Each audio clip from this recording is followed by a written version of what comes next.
u Njemačkoj podvrgnutoj dubokim transformacijama nakon Prvog svjetskog rata oblikovala se karijera mladog liječnika čija je specijalizacija iz bakteriologije smjestila ga u ključne institucije režima. Odrastao između ruralnih krajolika i obilježen prijateljstvima s Židovima u svojoj adolescenciji, napredovao je profesionalno u Münchenu prihvaćajući nacističku pripadnost kao praktičan uvjet. Njegovi znanstveni doprinosi, vrijedni za samodostatnost Reicha, od samog početka su živjeli zajedno s moralnim napetostima koje su najavljivale sukob između njegove medicinske vokacije i struktura koje će ga na kraju apsorbirati. Slučajno dodeljen Administrativnom institutu za higijenu Waffen-SS-a u Auschwitzu, njegov tehnički rad podržao je funkcioniranje logora dok je pokušavao ograničiti svoju izravnu impliciranost. Odbio je sudjelovati u selekcijama, štitio je specijalizirane zatvorenike i dizajnirao izmišljene eksperimente koji su spašavali živote u neposrednoj opasnosti. Nakon rata ti su događaji bili potvrđeni od strane preživjelih, čineći ga jednim od rijetkih liječnika SS-a u Auschwitzu koji je bio oslobođen na sudu. Ovaj dokumentarac ispituje neobičnu povijest takozvanog dobrog liječnika iz Auschwitza. Od sveučilišnog učionica do nacističke države, počeci Müncha. Godine 1911 Hans Wilhelm Münch rođen je u Freiburgu u obitelji njemačke srednje klase. Njegov otac radio je kao šumski nadzornik, što je obitelj smjestilo u ruralne sredine gdje je mladi Münch proveo svoje prve godine daleko od urbanih napetosti koje su počele fermentirati u Njemačkoj nakon poraza u Prvom svjetskom ratu. Tijekom svoje adolescencije obitelj se preselila u Dresden, grad s prosperirajućom židovskom zajednicom integriranom u kulturni i ekonomski život. Tamo je Münch stekao iskrena prijateljstva s židovskim prijateljima, osobito s Leom Oppenheimerom, s kojim je čak podijelio biciklističko putovanje do Pariza. Ove rane veze stvorile su jednu od mnogih paradoksa koji će definirati njegovu kasniju biografiju. Nakon završetka srednje škole, Münch je započeo studij medicine u Tübingenu između 1933. i 1935. upravo u trenutku kada je Hitler konsolidirao svoju moć. Nastavio je svoje obrazovanje u Münchenu do 1938. godine, specijalizirajući se za bakteriologiju i higijenu, strateška područja za nadolazeći ratni stroj. Njegov odnos prema nacionalsocijalizmu tijekom tih formativnih godina čini jezgru kontradikcija koje će definirati njegovu ulogu u Auschwitzu. U rujnu 1937. još kao student, Münch je službeno pristupio nacističkoj stranci, odluka koju će kasnije opravdati kao čistog pragmatista. Prema njegovim objašnjenjima, koja je iznio desetljećima kasnije, ovo članstvo nije bilo rezultat ideološke uvjerenosti, nego praktičnih zahtjeva za osiguranje njegove profesionalne budućnosti u Münchenu, rodnom gradu nacističkog pokreta, gdje je pritisak da se dokaže odanost režimu bio osobito intenzivan. Prije nego što je pristupio stranci, 1935. godine pridružio se NSKK, nacionalsocijalističkom motoriziranom korpusu, koji je prema njegovom svjedočenju predstavljao politički najmanje obvezujuću opciju među organizacijama kojima su se studenti morali pridružiti.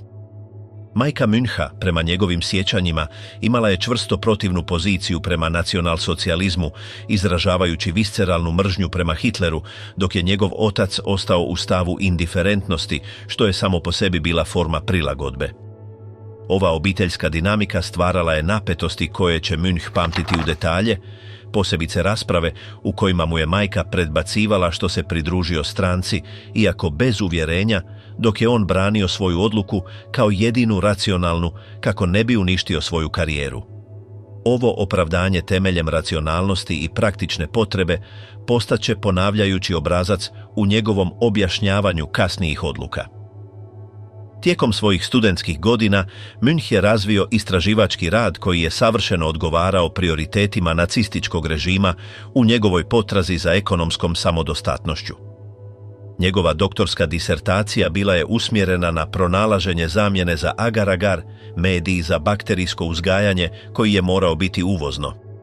Münch je razvio uspješno tehničko rješenje koristeći materijale dostupne u Njemačkoj, što mu je donijelo akademsko priznanje i izuzetno kratku disertaciju koja je prihvaćena za stjecanje doktorata.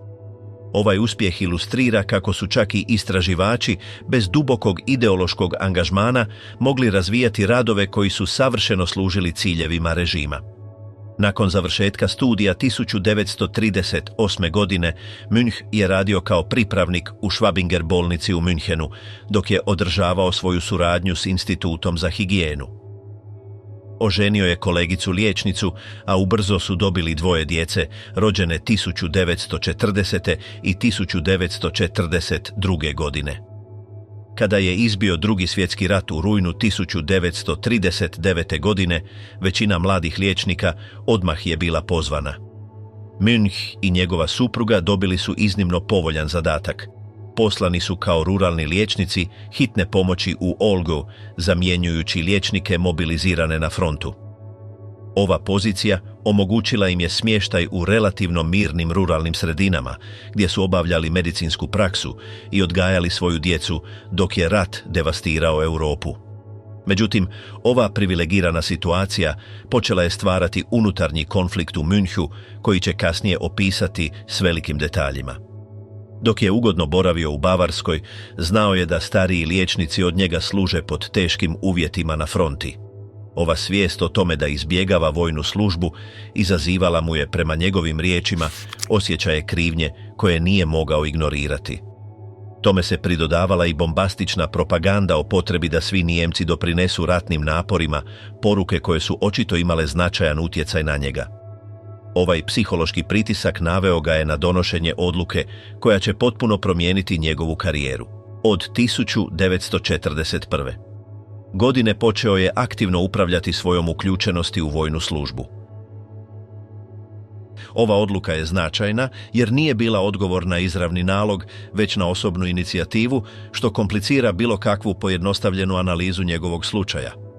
Münch je bio proglašen kao UK neophodan, klasifikacija koja ga je zakonski oslobađala vojne službe. Međutim, ovo zakonsko izuzeće nije mu pružalo unutarnji mir, pa je započeo tvrdoglavi proces kako bi natjerao vlasti da opozovu njegov status. Proces je postao izuzetno kompliciran zbog preklapanja birokratskih nadležnosti.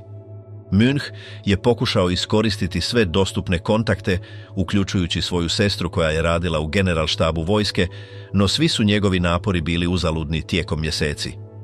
Konačno, u slučajnom susretu u jednoj uredu u Münchenu sreo je Strasburgera, starog poznanika s Instituta za higijenu. Ovaj slučajni susret, koji će Münch kasnije pamtiti kao ključni, otvorio je vrata koja su bila zatvorena. Strasburger, koji je obnašao poziciju povezanu s Reinhardom Heydrichom, ponudio mu je izravno rješenje. Mogao je osigurati ulazak u Waffen-SS, koji se predstavljao kao elitna borbena jedinica usporediva s regularnom vojskom. Münch, koji prema vlastitom svjedočenju nije znao o funkcijama SS-a osim njihove vojne uloge, prihvatio je ovu ponudu ne razumijevajući implikacije za svoju budućnost. Godine 1942. svi birokratski prepreke iznenada su nestale uz Strasburgerovu intervenciju i Münch je pozvan da se pridruži Waffen-SS-u. Prošao je skraćenu obuku od samo nekoliko tjedana i morao ispuniti obrasce o svom obrazovanju i iskustvu. U tim dokumentima je bilo zabilježeno da je liječnik s obrazovanjem iz bakteriologije i higijene, da je radio u Institutu za higijenu u Münchenu, da je razvio sredstva za bakterijsko uzgajanje i da ima iskustva u laboratorijskom radu u primitivan uvjetima. Ova kombinacija vještina bila je izuzetno vrijedna za specifičnu instituciju koja je imala ozbiljne probleme s epidemijama. Umjesto da bude poslan na frontu, kao što je očekivao, Münch je bio dodijeljen Institutu za higijenu Waffen-SS-a sa sjedištem u Berlinu, organizaciji koja je nadzirala zdravlje u svim objektima pod kontrolom SS-a, uključujući koncentracijske logore. Prvotno je poslan u Breslau, gdje je obavljao medicinske preglede mladih regruta. Kada je stigao nalog za premještaj, dokument je jednostavno označavao jedinicu nazvanu Jugoistok, bez daljnjih geografskih specifičnosti. Münch i njegova supruga, koja ga je pratila u Breslau, Odlučili su da će ga pratiti do njegovog odredišta, a zatim se vratiti u München preko Praga.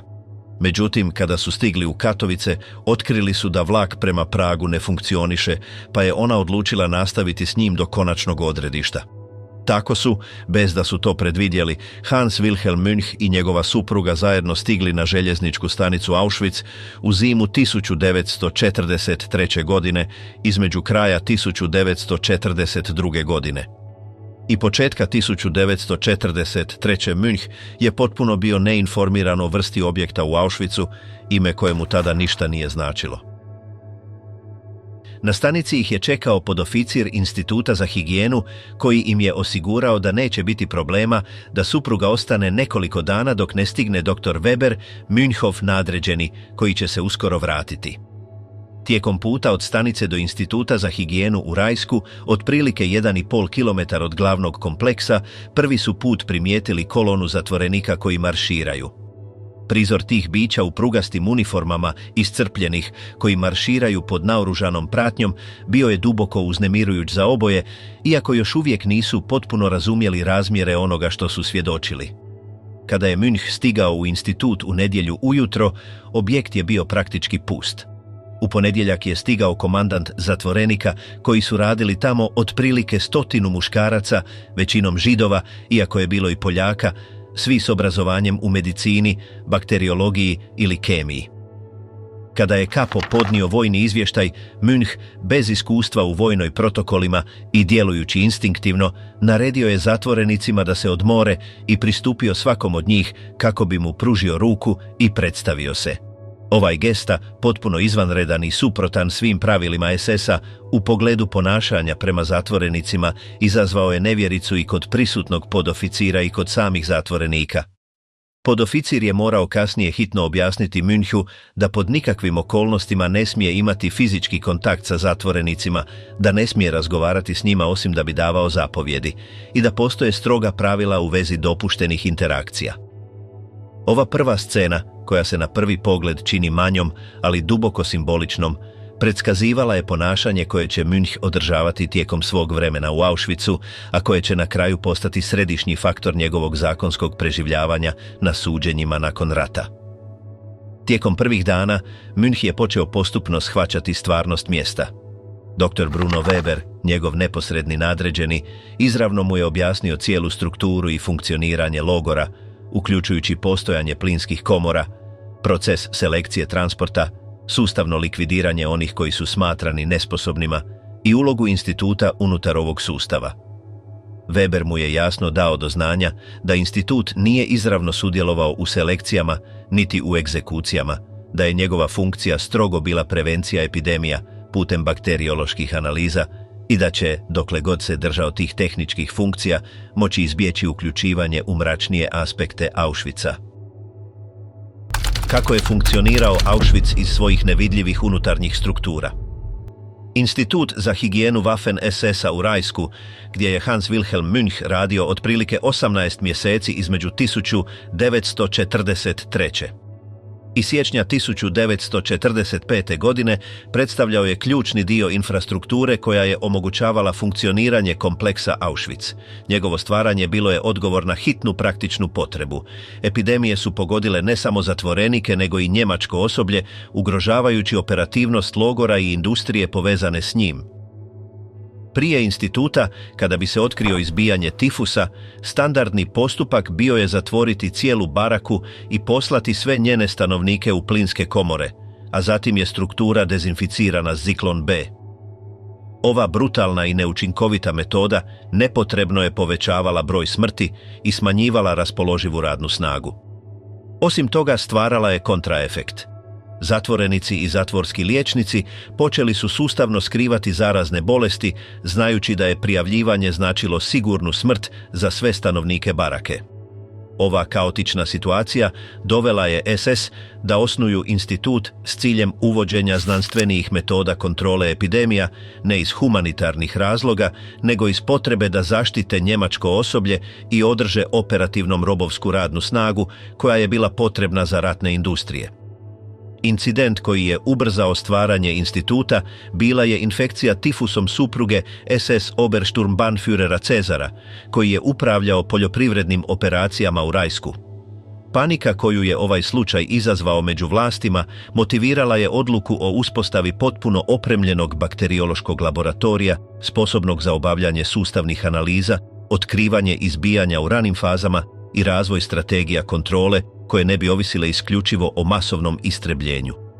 Kada je Münch stigao u Rajsko, institut je već radio pod vodstvom Webera, koji je uspio uspostaviti učinkovit protokol s otprilike 100 zatvorenika, većinom liječnicima, bakteriolozima, kemičarima i laboratorijskim tehničarima Židovima iz različitih europskih zemalja.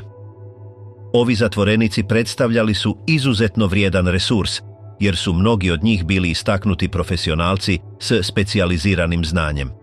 Njihovo preživljavanje izravno je ovisilo o njihovoj percepiranoj korisnosti, stvarajući posebnu dinamiku unutar koncentracijskog svijeta. Rad instituta obuhvaćao je mnoge područja: sustavno ispitivanje vode radi otkrivanja bakterijske kontaminacije, analizu hrane i za zatvorenike i za SS osoblje kako bi se provjerila zdravstvena ispravnost, kultiviranje i identifikacija bakterija u slučajevima sumnje na zarazne bolesti, proizvodnja medija za bakterijsko uzgoj koristeći tehniku koju je Münch razvio tijekom svog doktorata, izvođenje različitih seroloških analiza i ograničena proizvodnja vakcina i bakterijskih pripravaka. Ovaj tehnički rad, naizgled neutralan s znanstvene strane, zapravo je igrao ključnu ulogu u održavanju sustava istrebljenja, jer je omogućio da operacije logora nastave bez prekida uzrokovanih nekontroliranim epidemijama. Pozicija Müncha u ovom sustavu ima složenosti koje su izazvale historiografske rasprave tijekom desetljeća. S jedne strane, njegov rad nije uključivao izravno sudjelovanje u selekcijama, egzekucijama ili kriminalnim medicinskim eksperimentima, poput onih koje su provodili Josef Mengele, Karl Klauberg i drugi liječnici SS-a. Njegova funkcija bila je strogo tehnička, a njegov kontakt sa zatvorenicima bio je ograničen na zapovjedništvo instituta s kojim je razvio odnose koje je opisivao kao prijateljske, a uključivale su razgovore o znanstvenim, osobnim i povremeno političkim temama. Međutim, s druge strane, rad instituta izravno je doprinio održavanju operativnosti logora za istrebljenje, a Münch je bio potpuno svjestan od samog početka koja je stvarna funkcija Auschwitza i koja sudbina čeka većinu onih koji su dolazili u transportima. Tijekom svojih prvih mjeseci u Auschwitzu, Münch je doživio ono što je on sam opisao kao duboki šok pred stvarnošću logora. Tvrdi da mu je bilo psihološki razarajuće promatrati sustavnu dehumanizaciju zatvorenika, vidjeti kako ljudi postaju brojke, promatrati kolone muselmana, zatvorenika u toliko iscrpljenosti da im je smrt bila neizbježna i biti svjestan da su tisuće ljudi sustavno ubijane nekoliko kilometara dalje. Istovremeno priznaje da je s vremenom u njemu nastao proces psihološke prilagodbe, oblik emocionalnog otupljenja koji mu je omogućio da funkcionira bez mentalnog sloma, mehanizam koji je usporedio s sposobnošću ljudi da se naviknu na stalna bombardiranja. U institutu Münch je uspostavio odnose sa zatvorenicima koji su daleko premašivali ono što su propisi dopuštali, a ti će odnosi biti ključni za njegovu kasniju aboliciju. Dopuštao je zatvorenicima da razgovaraju s njim o njihovim prethodnim životima, obiteljima, nadanjima, a povremeno i o politici i ratu, razgovori koji su bili potpuno zabranjeni i mogli su dovesti do teških kazni. Kada je neki zatvorenik iz zapovjedništva imao rođaka negdje u logoru koji je bio u neposrednoj opasnosti, Münch je ponekad intervenirao kako bi premjestio tu osobu u zapovjedništvo instituta gdje su uvjeti bili neuporedivo bolji. Institut je uživao značajne privilegije u pogledu hrane. Weber je uspostavio sustav vlastite proizvodnje hrane koja je dopunjavala službene obroke. Kompleks je uključivao obradiva zemljišta na kojima su se proizvodile povrće, a institut je uzgajao laboratorijske životinje koje je Weber namjerno proširio iznad tehničkih potreba kako bi mogao zaklati životinje za prehranu. Službene porcije dolazile su svakodnevno, ali su često bile preraspodijeljene drugim zatvorenicima jer je zapovjedništvo većinom jelo iz svoje vlastite proizvodnje, koja je bila puno kvalitetnija. Ova izuzetna situacija značila je da su zatvorenici instituta imali neusporedivo veće šanse za preživljavanje od opće populacije. Münch je također razvijao razmjenske odnose s drugim dijelovima kompleksa koji su koristili zatvorenicima njegova zapovjedništva. Institut je potvrđivao zdravstvenu ispravnost mesa proizvedenog u klaonici logora, funkcija koja je Münchu davala određenu pregovaračku moć. U neformalnoj ekonomiji, gdje je alkohol bio rijedak i vrlo cijenjen, Münch je mogao zamijeniti alkohol za kobasice ili meso koje je potom integrirao u prehranu zatvorenika svog zapovjedništva. Ovaj sustav organizacije bio je sve prisutan u Auschwitzu na svim razinama, stvarajući paralelnu ekonomiju temeljenu na trgovanju i klijentelizmu. Jedan od najotkrivajućih događaja, koji će biti središnji za njegovu kasniju apoliciju, dogodio se tijekom ljeta 1944. godine, kada su počeli masovno dolaziti transporti mađarskih Židova. Između svibnja i srpnja, oko 430.000 Židova deportirano je iz Mađarske u Auschwitz u operaciji brzine i opsega bez presedana. Dolazak ovih transporta potpuno je preopteretio sve objekte u Auschwitz-Birkenau. Plinske komore i krematoriji radili su punim kapacitetom i iznad toga bilo je potrebno ponovno koristiti otvorene grobove gdje su se spaljivali leševi kada peći nisu stizale. U ovom kontekstu industrijskog istrebljenja, svi liječnici SS-a u Auschwitzu pozvani su da sudjeluju u selekcijama na rampi Birkenaua, gdje su trenuci odlučivali tko će biti odmah poslan u plinske komore, a tko će biti privremeno primljen za rad. Münch je zaprimio naredbu da se pojavi na rampi, naredbu koju je, prema svim dostupnim dokazima, prvi put primio tijekom svog boravka, jer je do tada uspio ostati isključivo u funkcijama instituta, ne uključujući se u operacije istrebljenja. Reakcija Müncha na ovu naredbu čini jezgru onoga što ga razlikuje od većine liječnika SS-a u Auschwitzu i temelj njegove apolicije. Umjesto da posluša, izravno je otišao do zapovjednika logora, Artura Liebehenschela, i kategorički mu je rekao da neće sudjelovati u selekcijama pod nikakvim uvjetima, da mu mogu napraviti što žele, ali da neće sudjelovati u tom postupku. Ova izravna odbijanja poslušnosti naredbi, izuzetno rijetka u kontekstu SS-a i Auschwitza, dočekana je s iznenađenjem i bijesom. Ovaj slučaj je proslijeđen zamjeniku zapovjednika, koji mu je ponovno naredio da se pojavi na rampi 2 dana kasnije, jasno dajući do znanja da ne prihvaćaju njegovu negaciju.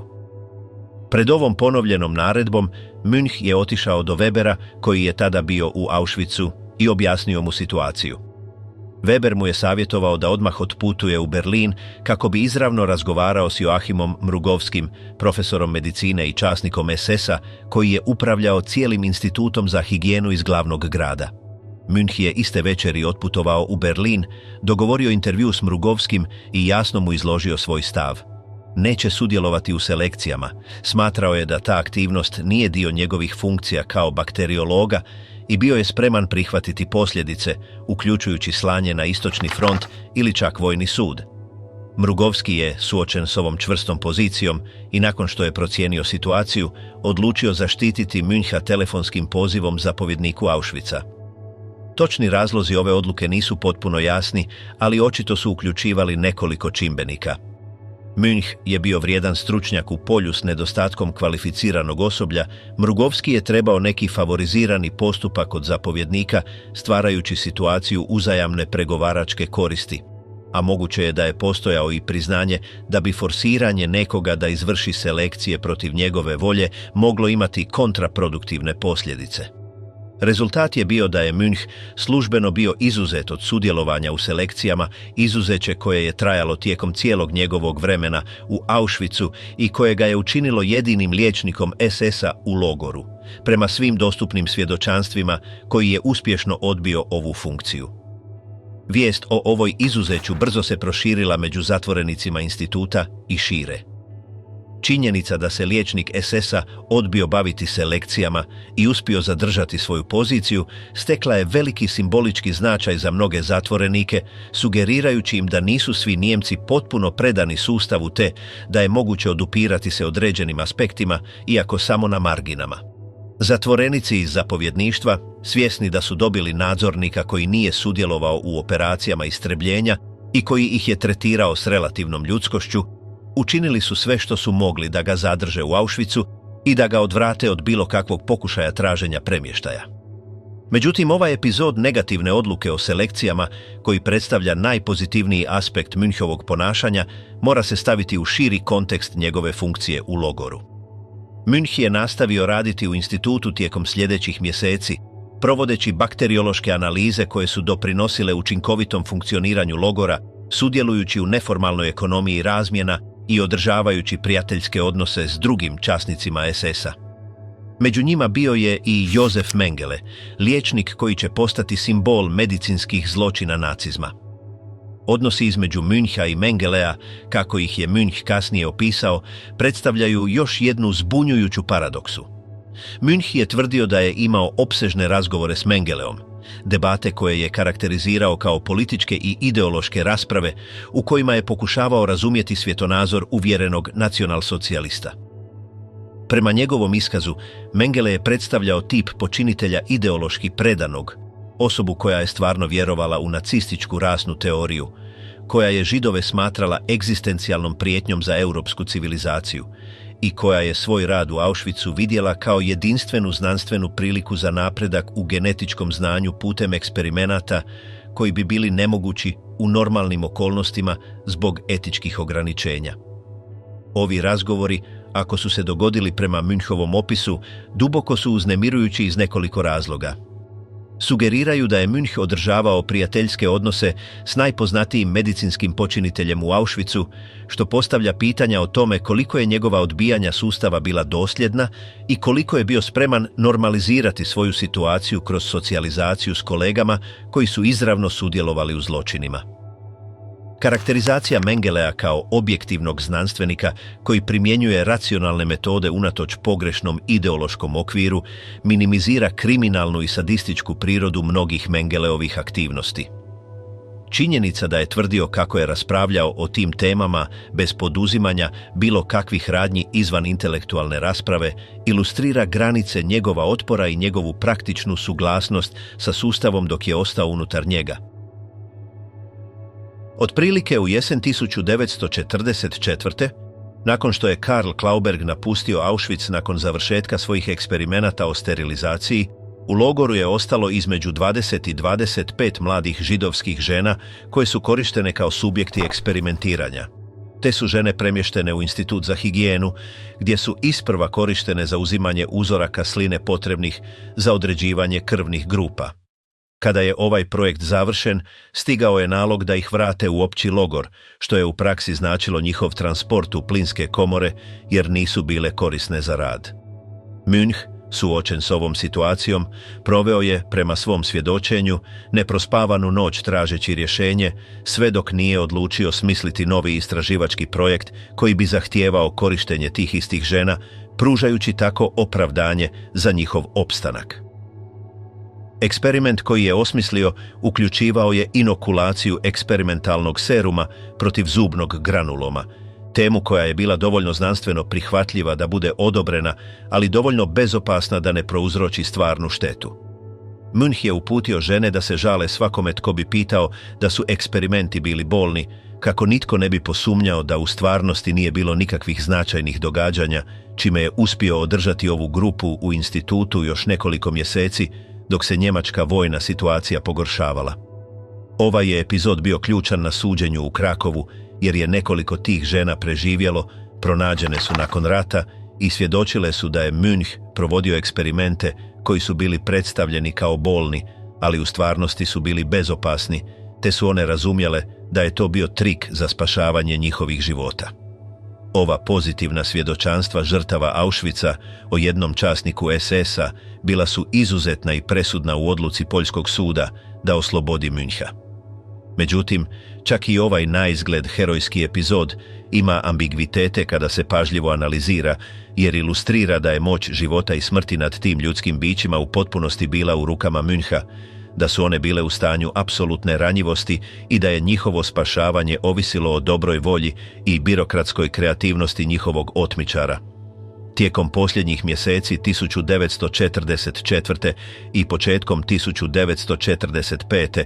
dok je Crvena armija napredovala sa istoka, SS je počeo uništavati dokaze o istrebljenju, dižući u zrak plinske komore i krematorije u Birkenau, iskapanjem i spaljivanjem tijela iz masovnih grobnica te uklanjanjem kompromitirajuće dokumentacije. Počele su masovne evakuacije zatvorenika prema unutrašnjosti Njemačke u smrtnim marševima, tijekom kojih je desetke tisuća prisiljeno hodati stotinama kilometara usred zime bez odgovarajuće hrane ili odjeće, a tisuće su umrle na tom putu. Institut je evakuiran u siječnju 1945.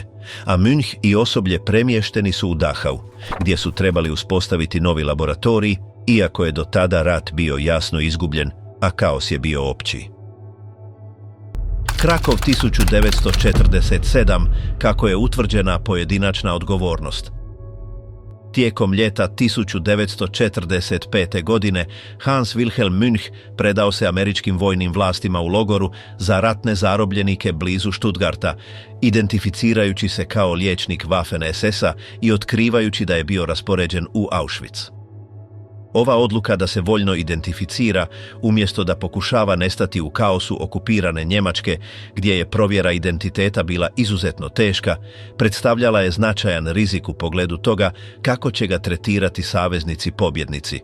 Nakon što je identificiran kao bivši član SS-a koji je služio u najzloglasnijem koncentracijskom logoru nacističkog sustava, Münch je prebačen u posebne objekte gdje su držani pripadnici SS-a radi klasifikacije i istrage.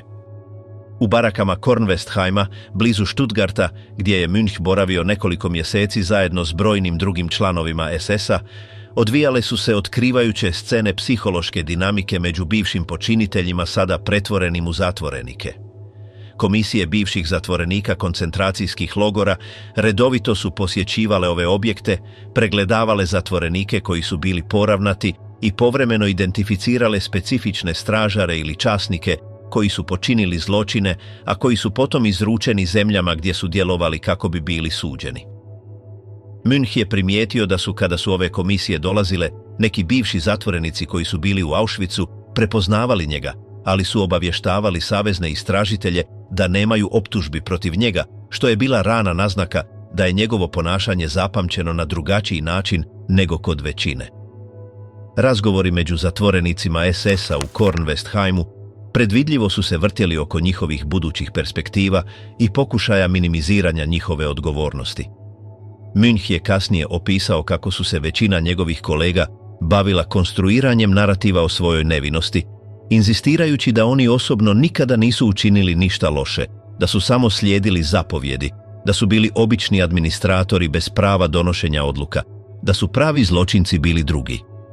Ova atmosfera kolektivne negacije stvarala je psihološki potlačujuće okruženje, gdje se Münch, svjestan da je i on bio u Auschwitzu, ali također svjestan da je postupao drugačije, osjećao izolirano i u ambivalentnoj poziciji. Godine 1946 Münch je izručen iz američke okupacijske zone u Poljsku, zajedno s brojnim drugim članovima SS-a koji su služili u Auschwitzu, kako bi bili suđeni poljskim sudovima koji su sustavno procesuirali njemačke ratne zločince. Ova izručenje označilo je početak otprilike 2 godine zatvora i ispitivanja u poljskim zatvorima, prvo u Breslau, a kasnije u Krakovu.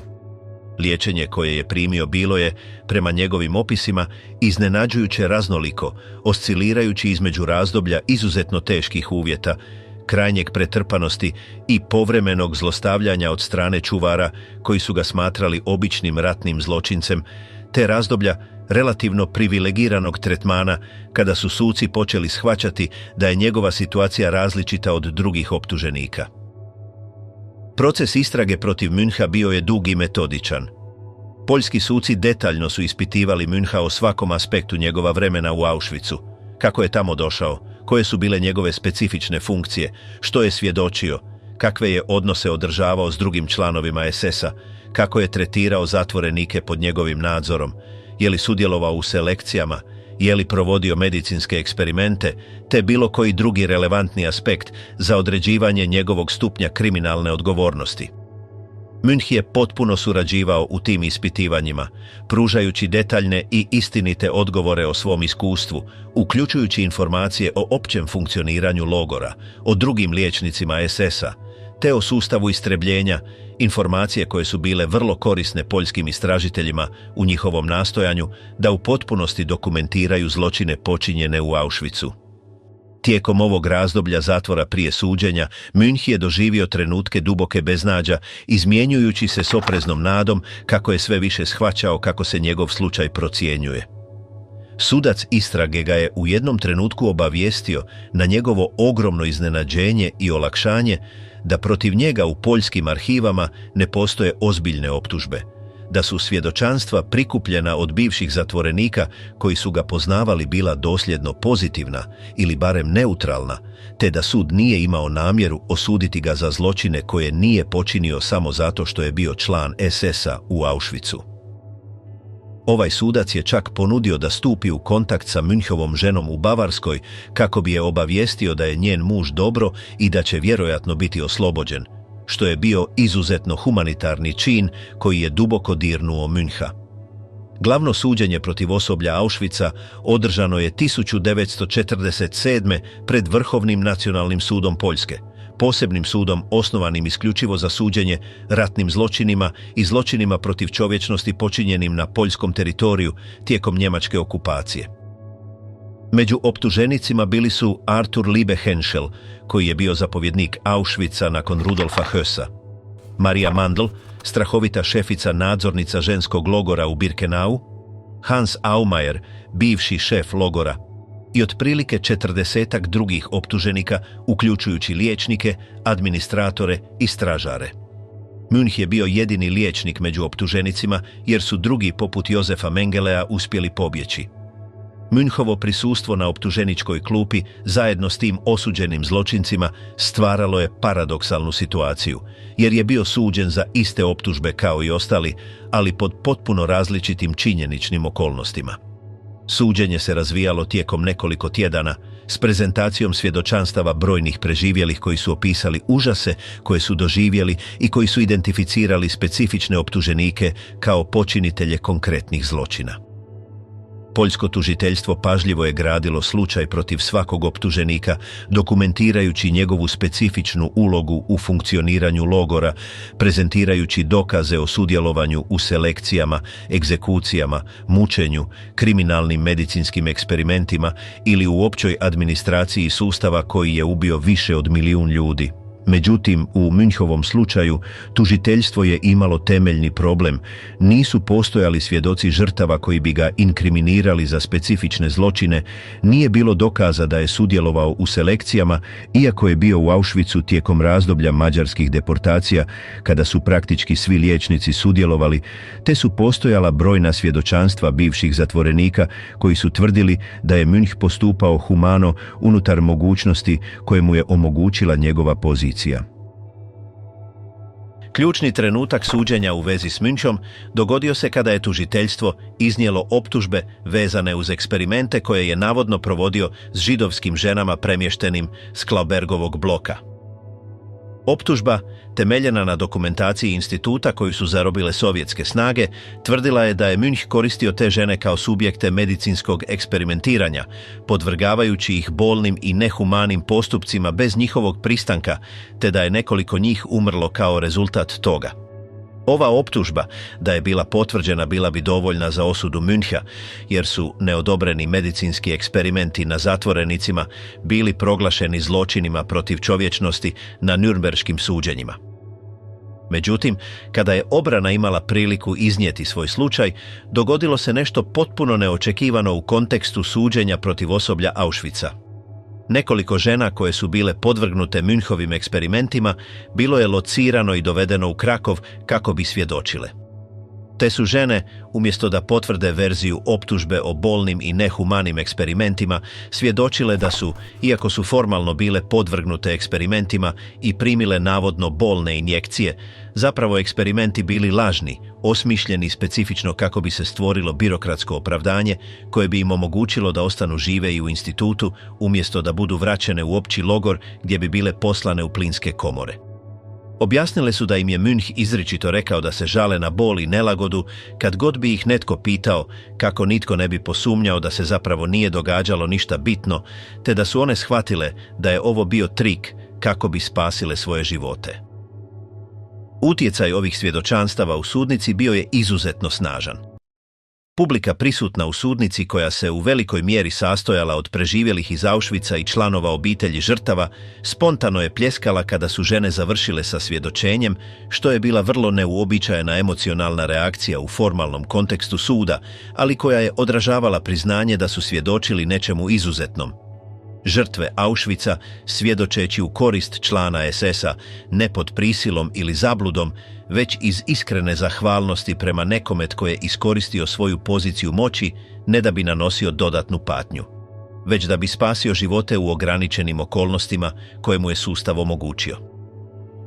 Osim ovog dramatičnog svjedočanstva o lažnim eksperimentima, obrana je predstavila brojne druge svjedoke bivših zatvorenika iz zapovjedništva instituta koji su potvrdili relativno ljudski tretman koji je Münch pružio zatvorenicima pod njegovim nadzorom, njegovu odbijenicu da sudjeluje u selekcijama, njegovu intervenciju u nekoliko slučajeva kako bi spasio specifične pojedince koji su bili u opasnosti, te njegovo opće ponašanje koje, iako nije bilo herojsko u smislu aktivnog otpora protiv sustava, barem je predstavljalo oblik nesuradnje s njegovim najkriminalnijim aspektima i pokušaj održavanja određene humanosti usred užasa. Sud, nakon što je razmotrio sve iznesene dokaze, odlučivao je o svakom optuženiku pojedinačno. Većina je bila proglašena krivima za zločine protiv čovječnosti i ratne zločine, te su dobili kazne koje su se kretale od dugih kazni zatvora do smrtnih kazni. Arthur Liebe Henschel je osuđen na smrt i pogubljen. Maria Mandl je osuđena na smrt i pogubljena. Hans Aumeier je osuđen na smrt i pogubljen. Popis osuda i pogubljenja bio je dug, odražavajući odlučnost poljskog suda da se donese pravda za zločine počinjene u Auschwitzu. Međutim, kada je došao red na Hansa Wilhelma Müncha, sud je izrekao presudu koja je iznenadila mnoge promatrače, iako je bila logičan zaključak na temelju iznesenih dokaza. Münch je bio oslobođen svih optužbi. Presuda o oslobođenju detaljno je objašnjavala razloge suda za ovu iznimnu odluku. Sud je priznao da je Münch bio član SS-a i da je služio u Auschwitzu tijekom razdoblja kada su se dogodili masovni pokolji, ali je utvrdio da, temeljem dokaza, Münch nije osobno sudjelovao ni u jednom kriminalnom dijelu, da je njegov rad bio isključivo tehničke i znanstvene prirode, da je odbio sudjelovati u selekcijama unatoč zapovjedima, da je ljudski postupao s zatvorenicima pod njegovim nadzorom, te da je poduzimao aktivne napore da spasi živote kada je imao priliku. Sud je primijenio principe utvrđene na Nürnberškim suđenjima, gdje je bilo utvrđeno da samo članstvo u kriminalnim organizacijama, kao što je SS, automatski ne znači osobnu krivicu, ako osoba nije sudjelovala s razumijevanjem kriminalnih ciljeva organizacije ili ako se pokušala oduprijeti tim ciljevima. Ovo oslobođenje učinilo je Müncha jedinstvenom povijesnom figurom, jedinim liječnikom SS-a koji je služio u Auschwitzu, a koji je službeno oslobođen od strane suda za ratne zločine, što je bila distinkcija koja će imati duboke posljedice za njegov daljnji život i za to kako će njegov slučaj interpretirati povjesničari, edukatori i šira javnost. Međutim, pravno oslobođenje nije značilo potpuno moralno oslobođenje, čak ni za samog Müncha, koji će tijekom ostatka svog života održavati složen i ambivalentan odnos prema svojoj prošlosti, oscilirajući između tvrdnje da nema ničega zbog čega bi se trebao kajati jer nije počinio zločine i priznanja, da je bio dio monstruoznog sustava te da je ta sudjelovanje, bez obzira na njegove specifične pojedinačne akcije, nosilo trajnu moralnu odgovornost. Živjeti s Auschwitzom, svjedočanstvo, sjećanje i moralna odgovornost.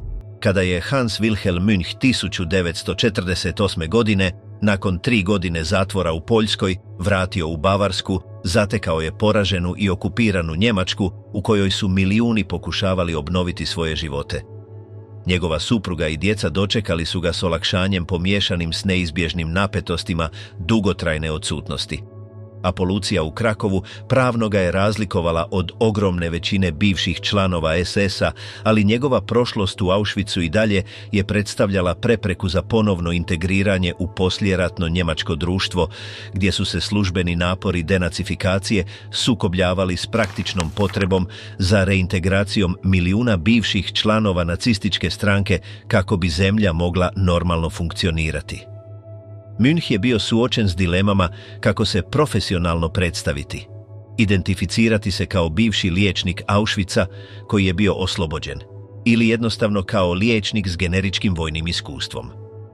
Iznenađujuće, jedan od njegovih prvih kontakata bio je s Philippom Auerbachom, bivšim zatvorenikom Auschwitza kojeg je Münch uključio u zapovjedništvo instituta, a koji je sada zauzimao važnu poziciju kao predstavnik žrtava nacizma u Münchenu.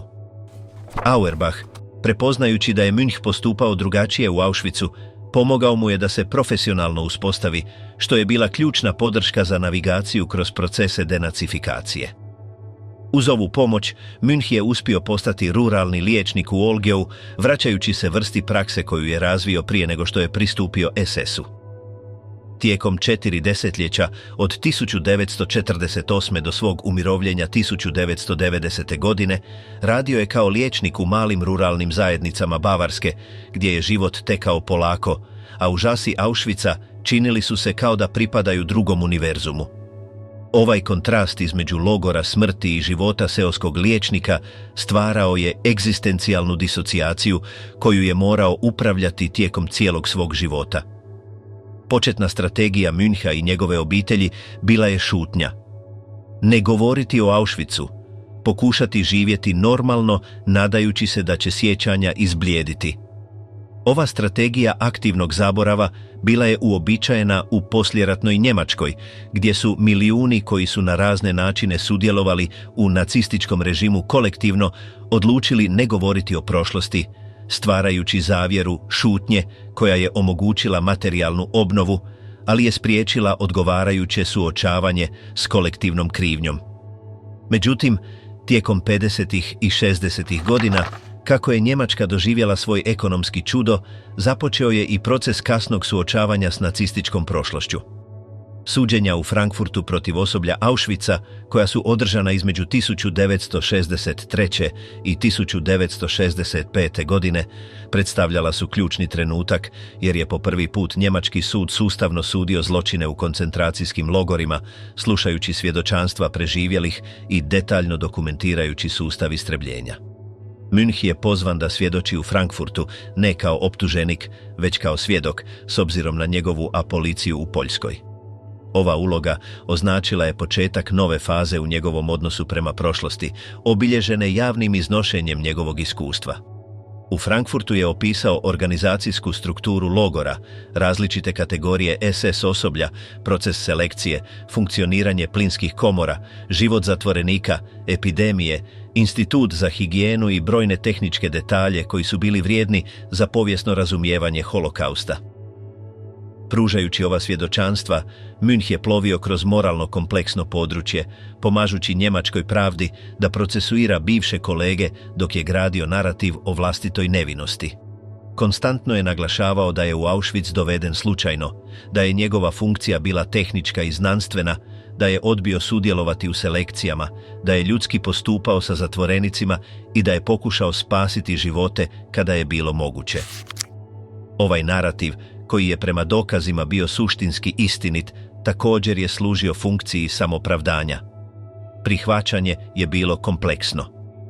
Za preživjele koji su ga osobno poznavali, Münch je predstavljao dokaz da je bilo moguće ponašati se humano čak i u ekstremnim okolnostima, da slijepa poslušnost nije bila neizbježna, da su počinitelji imali opcije. Ova interpretacija ga je činila pozitivnim primjerom protiv argumenta da bi svi postupali isto. Za druge, međutim, njegova apolicija i samopredstavljanje kao moralnog otpora bili su problematični. Proveo je 18 mjeseci radeći na poslovima koji su doprinosili funkcioniranju logora. Njegova odbijenica da provodi selekcije nije ih spriječila jer su drugi liječnici to radili, a njegovo predstavljanje kao psihološke žrtve moglo se smatrati nelegitimnim prisvajanjem statusa koji je legitimno pripadao samo onima koji su bili proganjani i ubijeni. Münch je održavao kontakt s nekoliko preživjelih iz zapovjedništva instituta, odnosi su uglavnom bili prijateljski i povremeno su uključivali osobne susrete. Hermann Langbein, austrijski politički zatvorenik koji je postao važan povjesničar logora, ohrabrivao ga je da javno progovori, tvrdeći da njegovo svjedočanstvo pokazuje da je bilo moguće djelovati drugačije. Međutim, drugi preživjeli smatrali su da svaki član SS-a u Auschwitzu, bez obzira na njegovo individualno ponašanje, nosi neizbrisivu mrlju. Tijekom 70. i 80. godina, kako je holokaust postajao središnja tema u međunarodnoj javnoj memoriji, Münch je izašao iz anonimnosti kao ruralni liječnik i postao referentna figura o tome je li bilo moguće ne sudjelovati u nacističkim zločinima dok je bio na pozicijama moći unutar sustava. Obrazovni radnici, istraživači i filmski stvaratelji tražili su ga, privučeni posebnostima njegovog slučaja kao povijesnom anomalijom. Redatelj Bernhard Frankfurter snimio je nekoliko dokumentaraca o Münchu tijekom 80. i 90. godina, uključujući film temeljen na knjizi Die Begegnung, gdje je Münch bio suočen tijekom 3 dana s Dagmar Osterman, preživjelom koja je radila u političkom odjelu logora. Ova snimljena konfrontacija 1988. godine predstavlja jedan od najizvanrednijih dokumenata o sjećanju na holokaust, hvatajući u stvarnom vremenu susret između atipičnog počinitelja i žrtve s suprotnih strana temeljne podjele između potlačenih i tlačitelja. Tijekom sesija, Osterman je ustrajno ispitivala Müncha o njegovim motivacijama, odlukama i racionalizacijama, pokušavajući razumjeti kako je bilo moguće nastaviti raditi u Auschwitzu nakon što je shvatio što je zapravo taj logor, zašto nije pokušao agresivnije pobjeći, kako je pomirio svoju medicinsku identitetu s sudjelovanjem u sustavu dizajniranom za masovno ubijanje. Odgovori su otkrivali i njegovu teškoću da jasno artikulira svoje emocije prema Auschwitzu, kao i njegovu potrebu da brani svoje ponašanje kao moralno prihvatljivo. Najotkrivajuća dinamika bila je obrnuta očekivanja o tome tko ima emocionalno teži položaj. Münch je inzistirao da je za njega bilo izuzetno teško razgovarati s preživjelim Židovima, jer je znao da nikada neće potpuno razumjeti njegovu poziciju, da će uvijek postojati duboko ukorijenjena sumnja, te da njegova pravna policija nije uklonila moralne sumnje. Osterman je odbacila ovu karakterizaciju, inzistirajući da ona nije imala problema suočiti se s njim izravno, bez mržnje, iako s neizbježnom moralnom rezervom, te da je prava teškoća bila u Münchu, koji je morao živjeti znajući da je bio dio sustava Auschwitza. Ovaj spor o tome tko je više patio ilustrirao je duboku napetost oko vlasništva nad patnjom i o tome imaju li relativno benigni počinitelji pravo zahtijevati psihološku viktimizaciju. Godine 1995. 50 godina nakon oslobođenja Auschwitza, Münch je napravio povratni put do logora u pratnji preživjele koja je kao dijete bila korištena u Mengeleovim eksperimentima. Ovisna posjeta, snimljena od strane Frankfurtera, prikazivala je starog Müncha kako hoda po ruševinama Birkenaua, gledajući sačuvane barake, ruševine plinskih komora, rampu gdje su dolazili transporti, područje gdje je bio institut u Rajsku. Njegove reakcije kretale su se od tihog razmišljanja, gotovo akademskog povijesnog objašnjenja o tome kako je svaka dijela logora funkcionirala, do trenutaka emocija prilikom suočavanja s mjestima povezanim s određenim sjećanjima. Za promatrače, prizor bivšeg liječnika SS-a, koji se dobrovoljno vratio, izazivao je pomiješane osjećaje prepoznavanja pomiješane s neizbježnom nelagodom. Münchova supruga, kako se njezin muž sve više uključivao u javna svjedočanstva, dokumentarce i školske posjete, izražavala je rastuću frustraciju zbog ove stalne prisutnosti prošlosti. Za nju je Auschwitz bila noćna mora iz koje su pobjegli, a koja prijeti da će progutati njihove posljednje godine. Ova napetost između supruge koja je željela zaboraviti i muža koji je osjećao obvezu svjedočiti odražavala je uobičajene dinamike u njemačkim obiteljima poslije rata, gdje je nacistička prošlost stvarala međugeneracijske konflikte koji nikada nisu bili potpuno riješeni. Münchova djeca, rođena 1940 i 1942 godine, odrasla su sa parcijalnim znanjem o tome gdje je njihov otac bio, a tek su postupno suočavali s punim značenjem toga što je bio liječnik u Auschwitzu, iako je bio oslobođen. Njegova policija u Krakovu pravno je utvrdila da nisu svi članovi SS-a u Auschwitzu bili jednako krivi, da su individualne akcije bile važne i da je bilo moguće oduprijeti se sudjelovanju u operacijama istrebljenja čak i unutar tog totalitarnog sustava. Ovaj zaključak ima važne implikacije za razumijevanje ljudske agencije u situacijama ekstremnog pritiska i za procjenu krivnje počinitelja u drugim genocidnim kontekstima. Međutim, pravno oslobođenje ne rješava sva moralna pitanja. Münch je ostao 18 mjeseci radeći u instalaciji koja je doprinosila učinkovitom funkcioniranju logora. Njegov rad je indirektno spašavao živote sprečavanjem epidemija koje bi dovele do masovnih likvidacija, ali je također olakšao nesmetano funkcioniranje sustava. Njegovo odbijanje da provodi selekcije bilo je moralno pohvalno i pravno odlučujuće, ali nije spriječilo da se one provedu jer su drugi liječnici to radili. Njegov ljudski tretman zatvorenika pod njegovim zapovjedništvom i nastojanja da spasi specifične živote postojali su unutar okvira gdje je imao apsolutnu moć nad ljudima u potpunoj ranjivosti. Münch je zauzeo srednji prostor u kojem je donosio odluke koje su minimizirale njegovu izravnu participaciju u zločinima, dok je ostajao unutar strukture koja ih je počinjavala. Za edukatore koji traže lekcije iz holokausta primjenjive u suvremenom društvu, njegov slučaj pokazuje da čak i u ekstremnim okolnostima pojedinci zadržavaju određeni stupanj moralne izbora, da slijepa poslušnost nije neizbježna. Ova lekcija demontira izgovor za izuzeće da bi svi postupali isto. Međutim, također ilustrira ograničenja individualnog otpora unutar dobro organiziranih totalitarnih sustava, gdje čak i oni koji se protive izravnom sudjelovanju mogu indirektno doprinositi samo svojim opstankom unutar strukture. Život Müncha od 1947. do njegove smrti 2001. godine bio je obilježen ovom temeljnom ambivalencijom. Nikada nije mogao potpuno pobjeći od Auschwitza, ni u svojoj osobnoj memoriji, ni u svojoj javnoj identitetu. Njegova dugovječnost, koja je dosegla 90 godina, pružila mu je desetljeća za razmišljanje, svjedočenje u različitim kontekstima i pokušaj artikuliranja značenja onoga što je doživio i učinio. U svojim posljednjim svjedočanstvima naglašavao je da je njegova glavna poruka bila da je holokaust bio moguć, jer su obični ljudi sudjelovali, da za počinjenje monstruoznih zločina nisu bili potrebni monstrumi, te da svaka generacija mora ostati budna protiv ideologija koje dehumaniziraju specifične skupine. Ova upozorenja, koja dolaze od nekoga unutar sustava Auschwitza, imaju poseban težinu.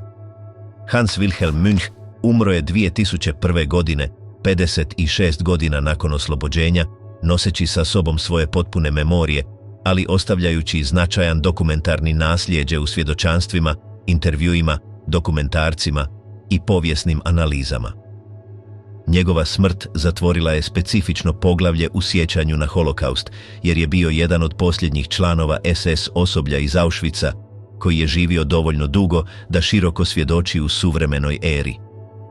Njegovo oslobođenje u Krakovu ostaje jedinstveni slučaj takvog tipa, povijesna činjenica koja će i dalje izazivati debatu dokle god bude proučavan holokaust.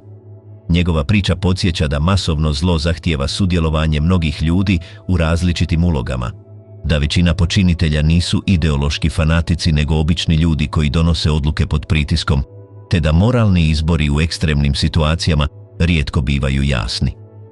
Ove lekcije čine možda najvrijedniji nasljeđe slučaja Hansa Wilhelma Müncha za buduće generacije.